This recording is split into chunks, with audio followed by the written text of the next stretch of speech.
I really had to repent. I repented. I came to a place where I was willing to admit my wrong and just really just kind of apologizing, just saying, you know, I really hurt you. What I did was wrong. It was like inexcusable. You know, I want us to get back together. She was like very non-committal.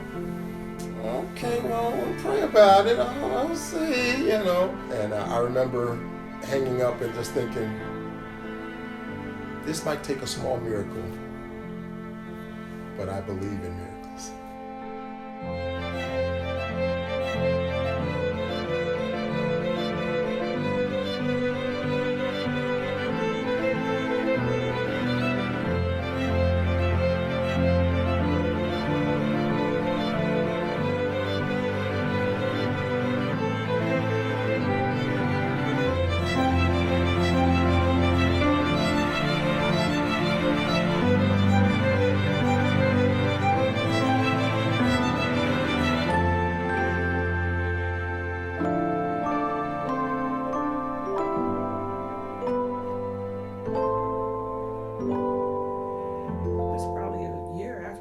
Broken up, that his father came to my home. He literally came to my home. He called my dad and mom and said, I'm in town, I'm coming by, I want to see Dawn. And so my dad said, okay. And so they told me, Elder Lawrence is on his way. And I said, okay, fine. You know, I said, what is this about? What do I say? And my parents said, you speak truth. You tell truth. What can you say? And so I'm like, oh, great. So he comes and he sits down in the living room with me and he starts talking to me. And he says, look me in my eye and tell me you don't love my boy. I said, Elder Lawrence, I cannot look you in your eye and tell you I don't love your boy.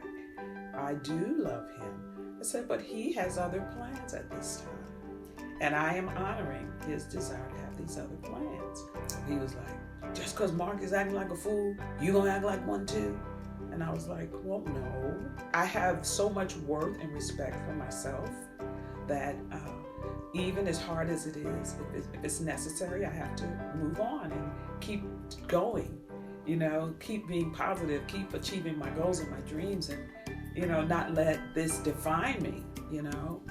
So he was like, well, all I gotta say is, I've always loved you. I said, okay. He prays for me. He prays down heaven. And he says, God, I love her like she's mine. And God, you know the inner workings. You know all of the details. And you know what a blessing she is and has been to our family and to Mark. And so, God, we put this in your hand.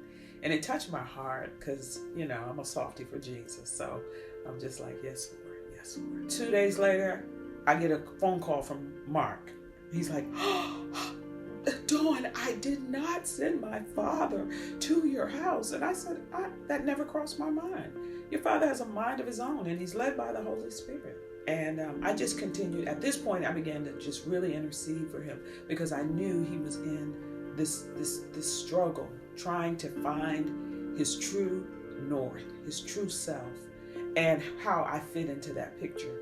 He wasn't real sure about it because, you know, he was young, and a lot of times guys, ladies, I gotta tell you this, a lot of times guys are really trying to figure out themselves, and they don't mean to be so complex. They don't mean to be so complicated, but they are very, very fragile.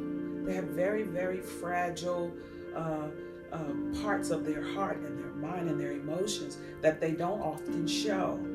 And so we have to learn how to be sensitive to Holy Spirit and be led by him when we're dealing with them, when they go through these changes and transitions. 3 months go by and he calls me. And now he sounds so much more mature in the Lord, so much more excited about his walk. And he has turned a corner.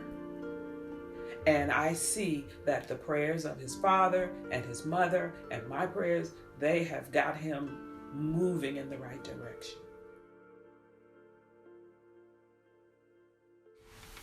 Hey, honey. Welcome back.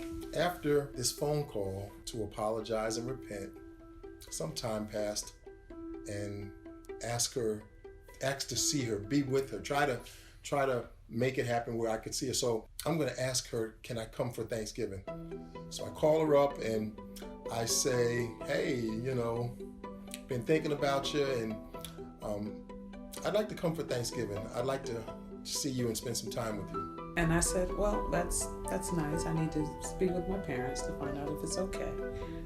What are our plans for the holidays? And so I spoke to them, and they said, oh, sure, he can come. We would love to have him. And so I got back to them, and I said, yeah, my parents said you can come for Thanksgiving and stay here. And so I flew from the West Coast to the East Coast. People's Express was a thing back then. And $99. And you paid in the air. You paid in the air, right? Yeah. It was a wonderful moment. Wasn't the warmest reception, especially from her sisters. They were like, hi, Mark, how you doing? Kind of talking through their teeth. And like, what's this guy doing here? But her father was cordial and warm and said, let's go in the other room. I was like, okay, here we go. And he said, I just got one question. Where have you been? When her father had his moment with me and was satisfied that A, I was genuine and sincere, and B, he felt the reconnection, not just between us, but it was important. In our culture, it's a big deal for your parents to embrace and accept and bless your marriage. And since our parents were such good friends, outside of even our relationship, that was huge. So it was like when Dad came back and we came out of that room, it was like, let's have dinner. Everything is good. And Mark's back in the family. It was like, hey, Mark, I really felt the reconnection. Had a wonderful, wonderful Thanksgiving. But it was during that time, during those few days, that we were alone. And I asked her to marry me. And I'm imagining she's going to be like, oh, yes, please. I've been waiting my life for Never this. happened. Yes. No? Never happened. Okay. After a meal, we were alone. And it was during that quiet, sweet, intimate time that I asked her to marry me. And I said yes.